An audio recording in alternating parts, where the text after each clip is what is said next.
Good morning, everybody. As I was putting aside, all my preparation for this morning, I was getting ready for bed, and this thought kept coming in my head, and I tried to resist it. And it was death, the final exam. Death, the final exam. I tried to ignore it. I put it aside over and over again. Finally, I had to get up and said, okay, I'm going to read what Swami wrote about death as the final exam. It's a great essay. It appears, I think, in Religion in the New Age. For any of you who have that book on your shelf, it's a wonderful way to approach this matter of how should we meet our tests. And so last night, I finally got up and I put it at the very end of the talk.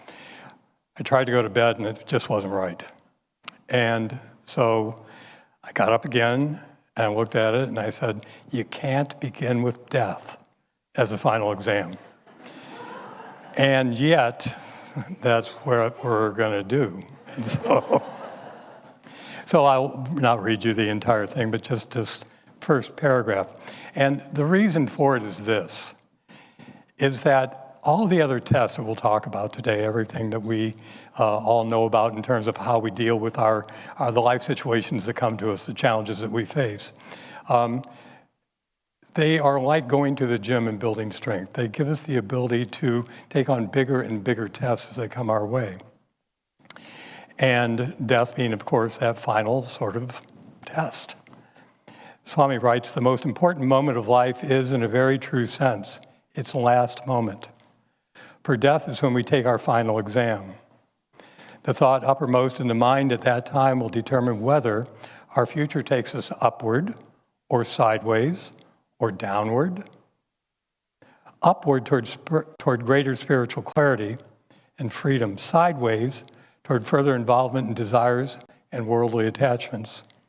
Or, the least fortunate, downward toward greater darkness, confusion, and ignorance. I also figure that by starting with death, everything is going to feel lighter from here on out.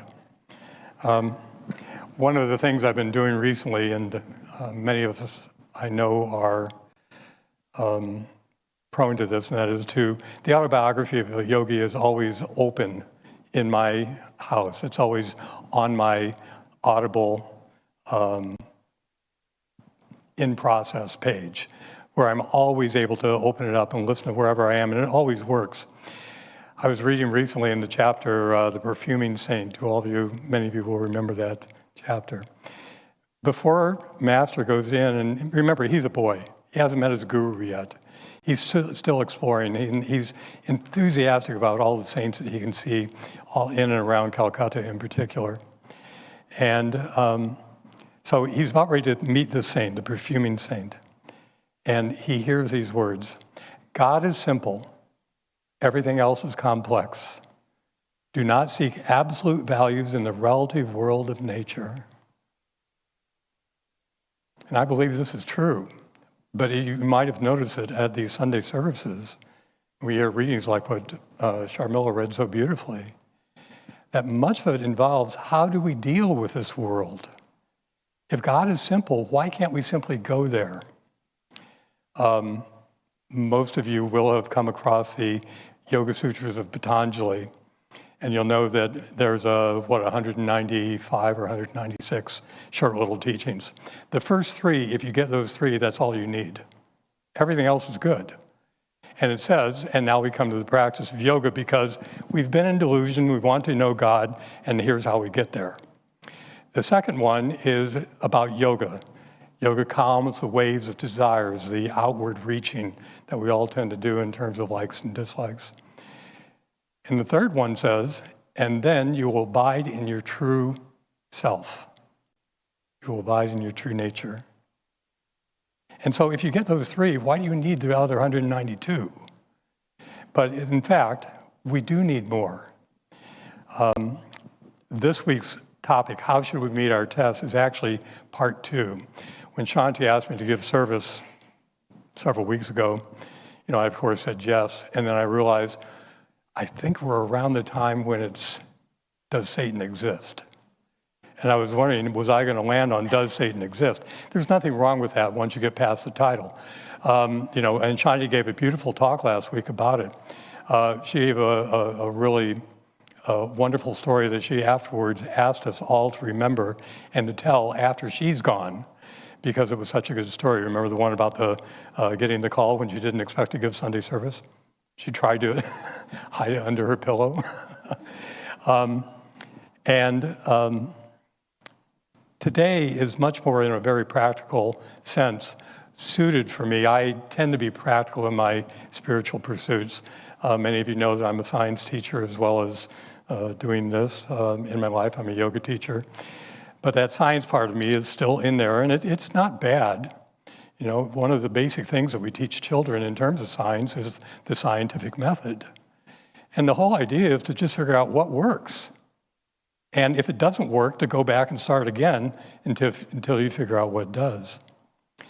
And last week's reading from Rays of the One Light was really about light and dark, good and evil. And today it's much, much more about how do we actually deal in a practical way with the tests that we all have to encounter in our lives. Sharmila just read this, and I want to read it again.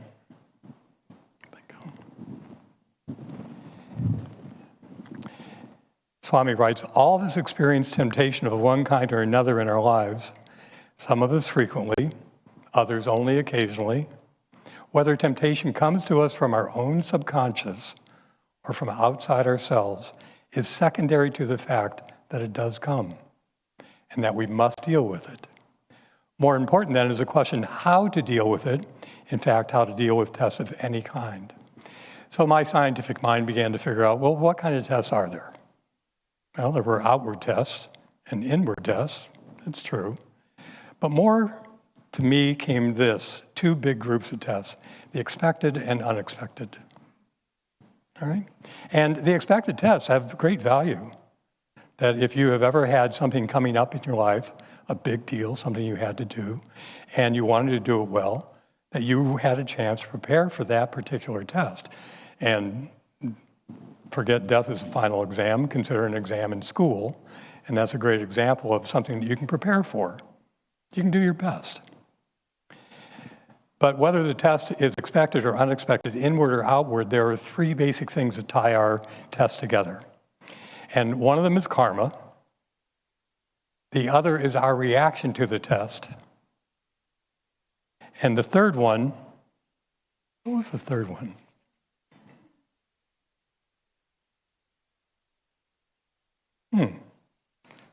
All right, well, let's start with those two. Oh, tapasya, that was it, tapasya. So karma is such a big word. We use it all the time. It's common in the world around us all the time. And we all think about karma as being, it's just karma. Yes, it is. Everything is karma. And when it comes to your tests, it's important to realize that the tests that come to us are precisely what we need. Devarshi was here not long ago, and he left us with this wonderful book on Kriya Yoga. And remember the story that he tells in that book about being at the intersection, seeing this man who is extremely disabled, both mentally and physically, and praying to Divine Mother, why would you let him suffer that way? And the answer he received, because that's exactly what he needs. So our karma is such that the tests that we get are exactly what we need. Now, what can we do about it?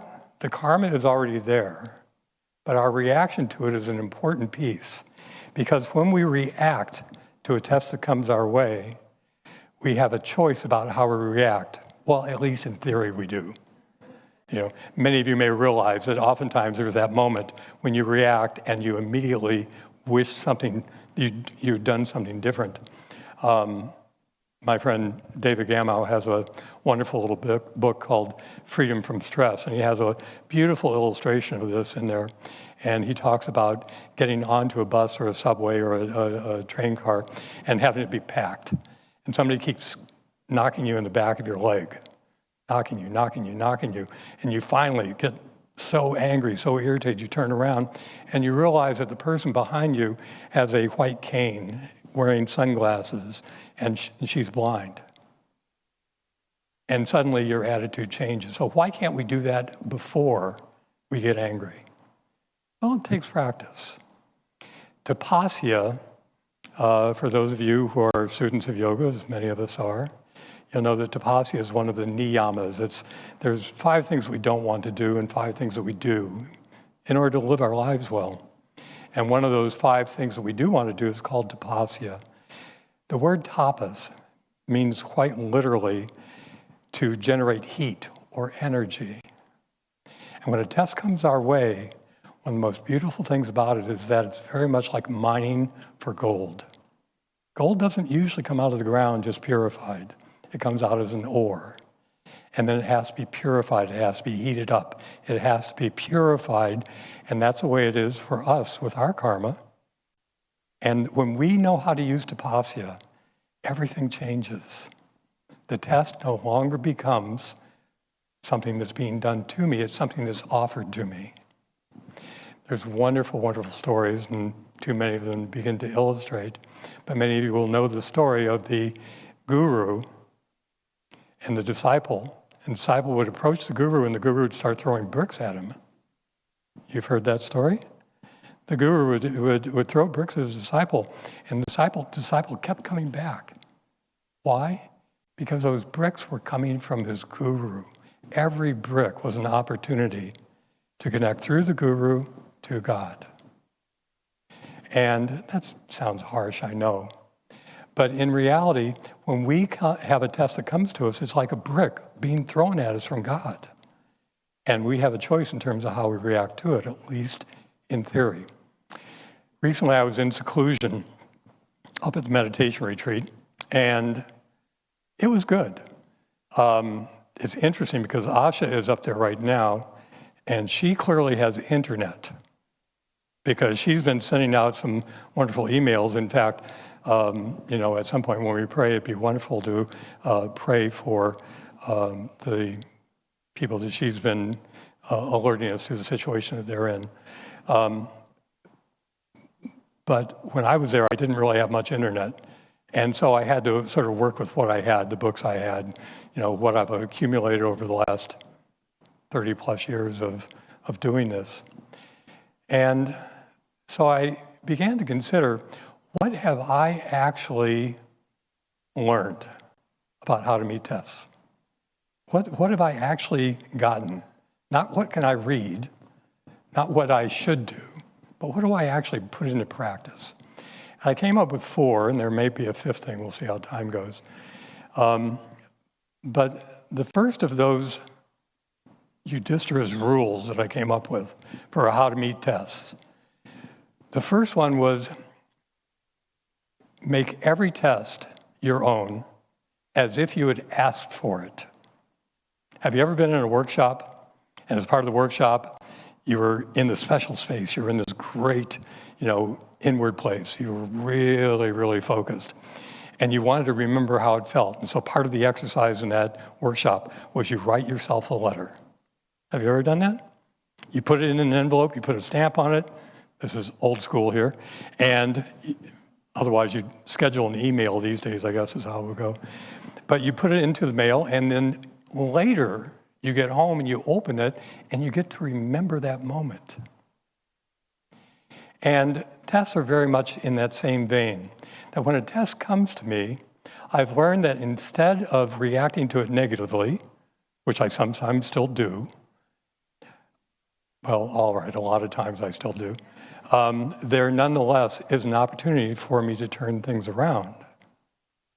And in that moment, I can imagine that I wrote myself a letter in a previous lifetime, and I just got the letter.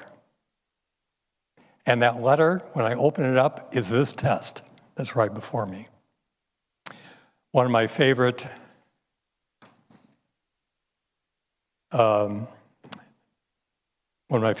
poems is from Rumi, and many of you will know this. It's called The Guest House. I can see Viveka Devi nodding her head because she could hear it and see it coming already.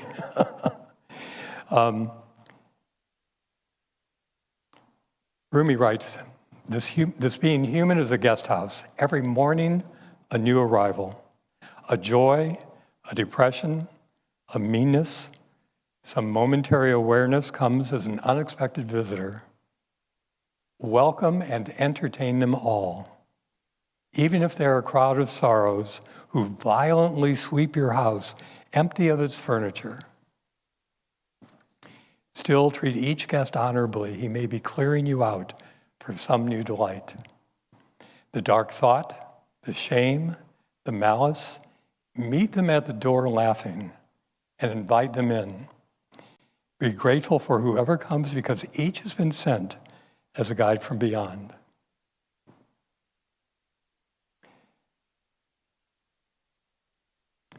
One of the teachings that Sri Yukteswar gave Yogananda, do you remember this in the autobiography of a yogi? For those of you who have read it, you'll know. For those who haven't, read the book. There's a time when Yogananda is sort of interviewing his guru, Yukteswar. Tell me about your life. So Yukteswar tells him this and this and this, all these things that happened.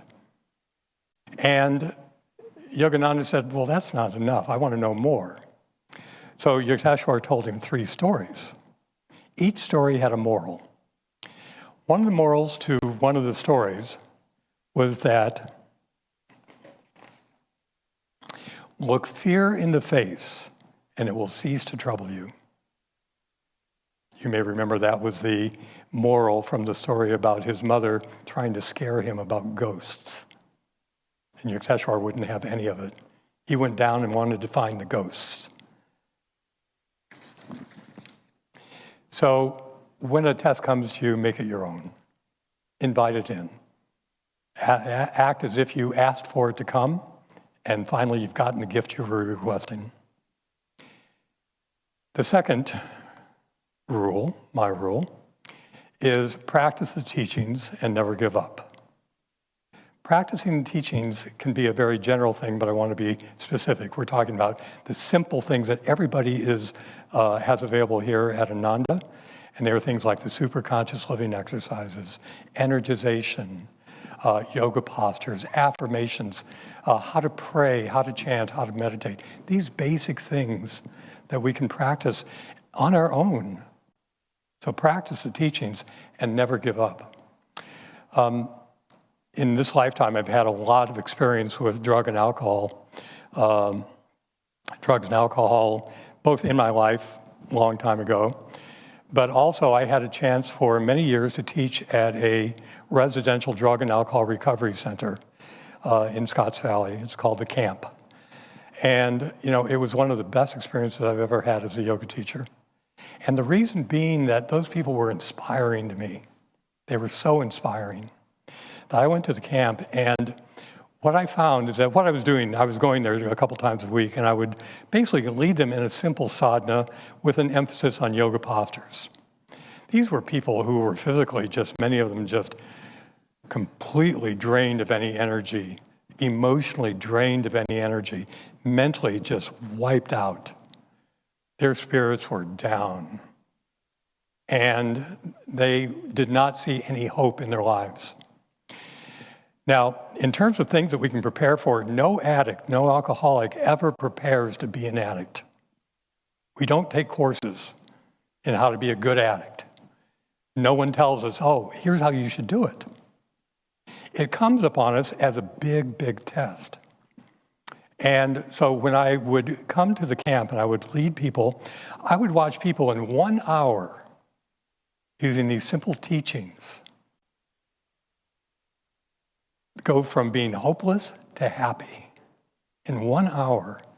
And the first couple of weeks I was there, I just almost couldn't believe it. I kept seeing it happen over and over again because people would come through. I was never teaching the same people for more than 4 weeks. But I saw it being repeated over and over again.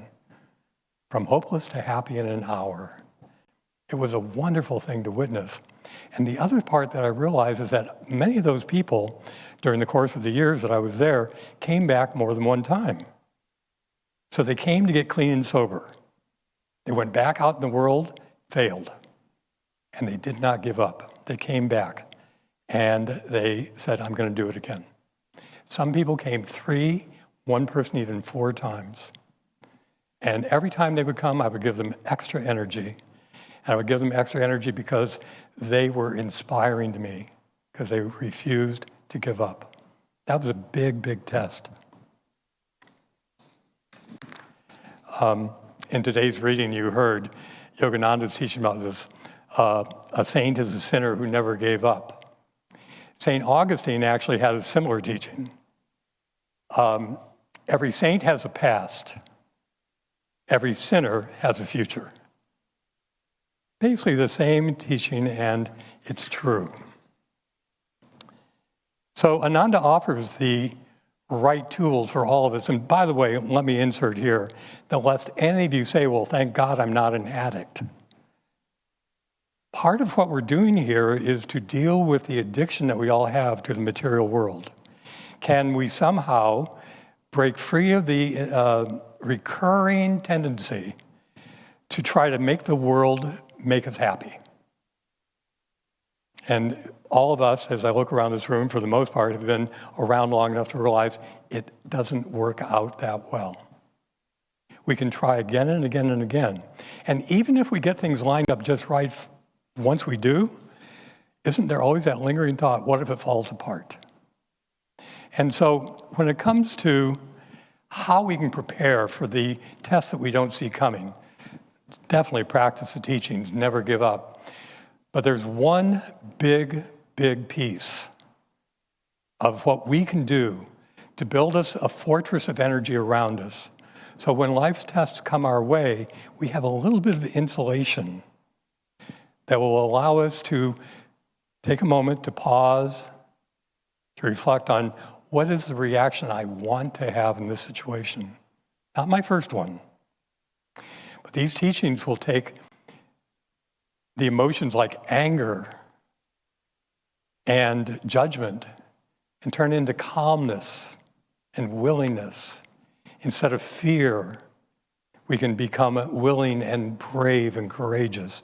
So these are the ways that we can turn these things around, but it requires we have a little bit of insulation around us so that when these tests come our way, that we're able to meet them and meet them from our center. Meet them from a place of remembering that God is in charge of what's going on here. And so my third rule was this: fortify your daily sadhana and make seva, selfless service, a part of your sadhana. So fortify your daily sadhana. Recently, I say recently, it's been months now, I finally was able to move into the Ananda community. And for most of the time that I'd been serving in Ananda, it was at a center in Santa Cruz County. And it was a dynamic center, but I was the main teacher, I was the main minister there. And so for 25 or 30 years, well, about 25 years, when it came time to teach a class or something like that, the responsibility fell usually to me. We would invite other people in to teach classes, and that was always a wonderful gift. But what I learned over that time is that I was a better teacher when my sadhana was in order, when my sadhana was strong. This remains true to this day, by the way. And it's true whether I'm teaching science or whether I'm teaching a yoga class or whether I'm teaching yoga in the 12 steps with my friend Viveka Devi. And when we fortify our sadhana, what ends up happening is that you can do so much on your own. I had been meditating for a long time. I have pretty good sadhana built into my life, but it had become mechanical. Perhaps some of you recognize how this feels. A little bit dry, a little bit cold, just not quite as enthusiastic or joyful as I would like my sadhana to be. And so when I moved to the community, I was doing it knowing that one big thing was going to take place. And that is that every morning I would have a chance to meditate, almost every morning out of the week. At 6 or 6:30 in the morning, I would be able to go and I would meditate. And I would have others around me. And that has been one of the greatest joys of my life for the last 6 or 8 months. Just being able to have my sadhana fortified by the sadhana of others. So fortify your sadhana, meditate with others. The other part is something I did not see coming when I moved to the community, and it has to do with seva. Do all of you know the word seva? It means service. There's another even better, more precise term. One of the things I love about yoga is that the terminology, the language is very precise, as it is with science. And that is, if you are wanting to look at the human body, for example, every little dimple and every little bone has a specific name. Every little part of every little cell has a specific name. And that's, to me, comforting. It makes it easy. When it comes to yoga, we have a particular language, and certain words, especially in Sanskrit, have a particular meaning. And it's helpful to know the Sanskrit word and the meaning behind it. Nishkam karma is what I'm talking about right now. Nishkam karma is simply that ability to act without any thought of getting anything in return. We recently, Living Wisdom School is about ready to begin. Some of us are teachers who are here. And so we recently had a day when the school was going to have all of the carpets cleaned. Now, normally, having lived in Santa Cruz County, I might not have come up for that day. But what it meant, for those of you who've been to school, it's maybe a small school, but there's a lot of stuff in there. And so when we wanted to have the carpets cleaned, we had to get all the stuff out. And then we had to put all the stuff back. And it was just such a marvelous thing because I was around people who knew how to do that without any sense of self-effort or getting anything back in return. We were all doing it. And the interesting thing was, for me at least, I came away from that day feeling lighter, more joyful, more awake than before that day began. It was a lot of work, but it was joyful work. So that's the nature of Nishkam Karma. So fortify your sadhana and find a way to serve. Now, this matter of service, by the way, it could become a talk in and of itself. There's a lot of different directions that we could go with that. In terms of service, Yogananda relates a simple teaching in the autobiography of a yogi from his guru, Yudhisthira. This is perfect Yudhisthira. He says, so long as you breathe the free air of earth, you're under obligation to render grateful service. That's a very high teaching, but it's one that we can put into practice pretty easily.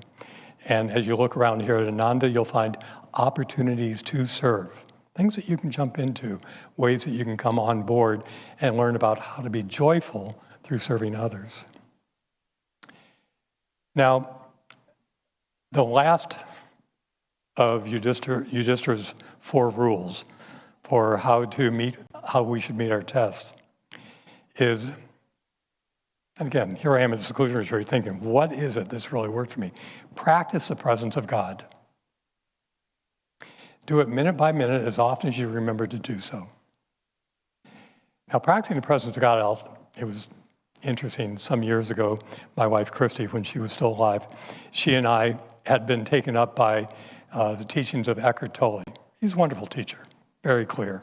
I still appreciate what he wrote. If you ever want to read one of the most inspiring openings to any book in the world, read the opening to his book, A New Earth. It is absolutely beautiful. But Christy and I began to get into this little bit of a conversation, a little bit of a vortex, saying, how come our teachings don't talk more about being present? How come there isn't more emphasis on practicing the presence of God? Well, we were obviously in a state of delusion, but it fixed itself pretty quickly because we came here to a Sunday service and it was like every other word was about practicing the presence of God. Everything. And so we looked at one another and very quickly realized that we'd just gotten the correction that we needed. Master often emphasized that if we take care of the minutes, that is, if we think of God moment by moment, that the days of our lives will take care of themselves. In Ananda Yoga, for those of you who are yogis, there's a wonderful pose. It's not just Ananda Yoga, but Ananda Yoga has a depth to the poses that many other systems don't actually dive into. This is bridge pose. Can you picture it? Setu Bandhasana. You're on your back, your knees are bent, your feet are flat to the floor, your palms are beside your arms are beside you, palms down. You push your lower back into the floor and begin to lift your spine off the floor, tailbone first. So you're peeling your spine up. And in time, your spine becomes like if you've ever seen those votive candles that are arranged in an arc with different colors on them, it's like your chakras become like each of those lights. And the thing about tests is that many of the tests that we face have their origin in one of those chakras. Think about the most carnal thing that you could ever imagine in your life. First chakra, right? Think about the most aggressive thing you ever wanted to do. The reaction that said, I really need to get back at her for what she said. Third chakra. And so when we're in bridge pose, all of our chakras just opened up completely. You can even bring your hands behind you, walk your shoulder blades together, and give extra energy to this. And the affirmation in bridge pose, I offer my every thought as a bridge to divine grace. I offer my every thought as a bridge to divine grace. You don't need to be in bridge pose to use that affirmation. That throughout the day, this is sort of, in terms of practicing the presence of God, there's a passive way that I sometimes practice, and then there's an active way. The passive way is this. When a thought arises in my head and I don't want that thought, or a thought arises in my head that I like and I claim ownership of it, it's a perfect time to use that affirmation. I offer my every thought as a bridge to divine grace. One of my favorite books, and this is at the same time that I received the autobiography of a yogi, my friend Garth gave me a copy of this, which is called Letters by a Modern Mystic. You've heard Shanti and Asha within the last year reference this book. And I wanted to read to you one thing because Frank Laubach was a Christian minister, and he was a missionary, thank you. And he was out in the Philippines, and he had already, all the people he was supposed to convert to Christianity they were already Muslims. It was done. He didn't have any place else to go. So what he figured that he could do was become the best Christian that he could be, not trying to undermine their faith, but rather support it.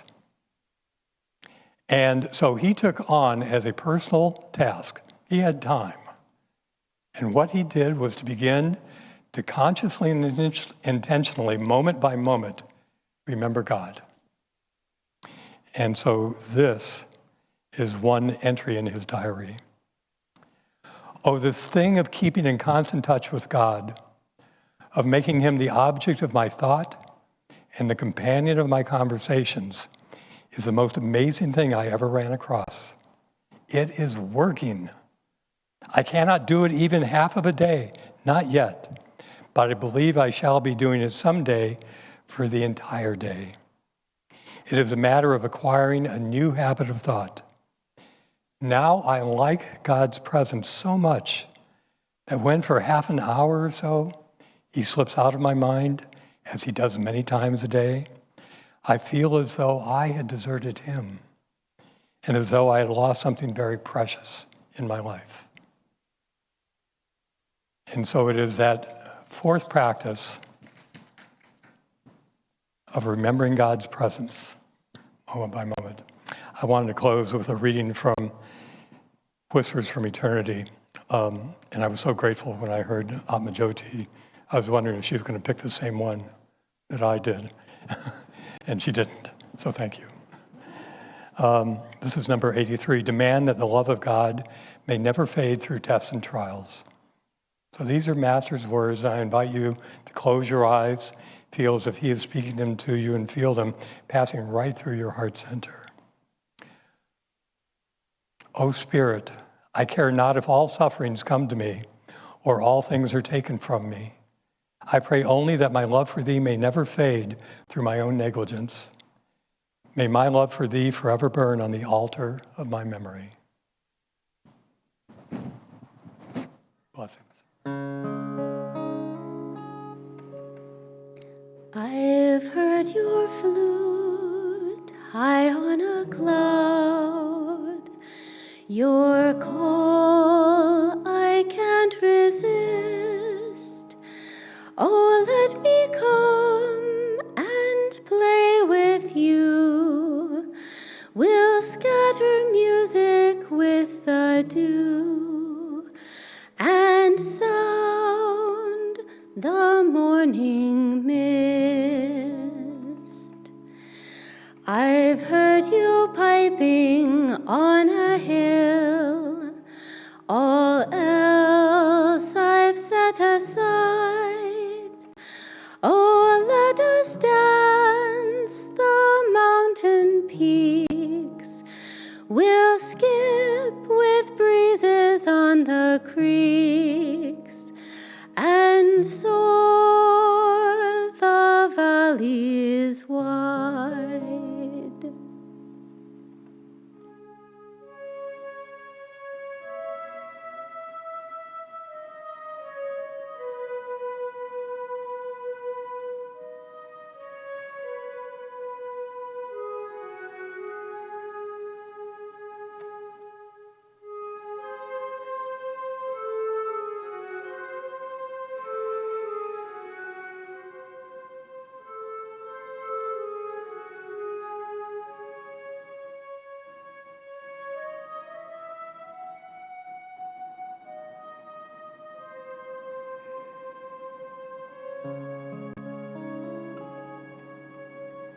Your flute has called me to the fields.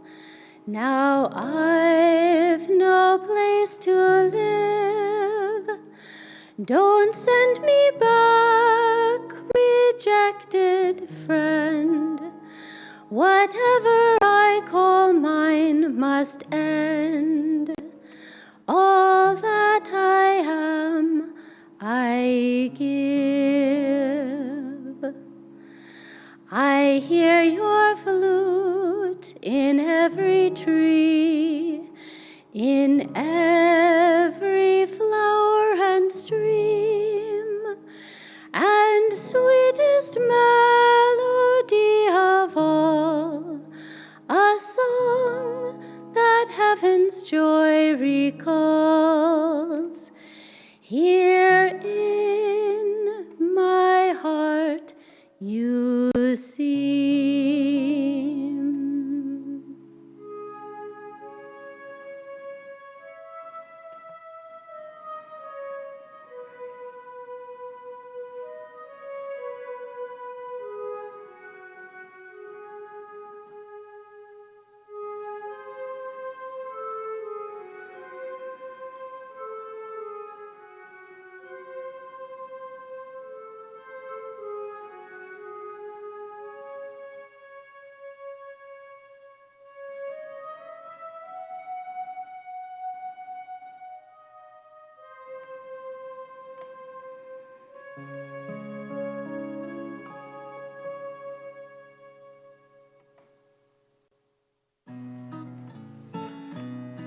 If you know when to clap on the chorus, please do so.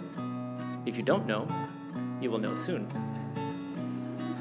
Brother, I've a faint suspicion you and I've been led astray, taught to drive the devil from us. We've invited him to stay.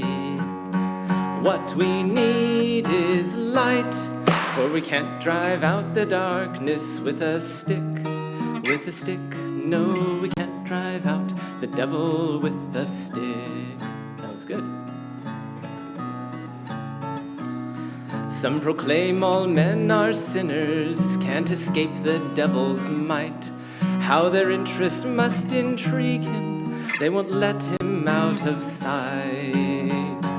What we need is light, for we can't drive out the darkness. Talking sin, no, we can't drive out the devil talking sin.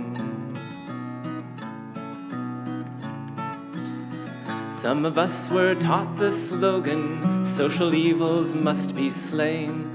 But can anger drive out sorrow, and can passion conquer pain? What we need is light, for we can't drive out the darkness when we hate. When we hate, no, we can't drive out the devil when we hate. Brother, have you ever wondered why the darkness lingers on? If we want to see the sunrise, we must turn and face the dawn. What we need is light, for we'll only best the darkness when we love. When we love, yes, we'll only best the devil when we love.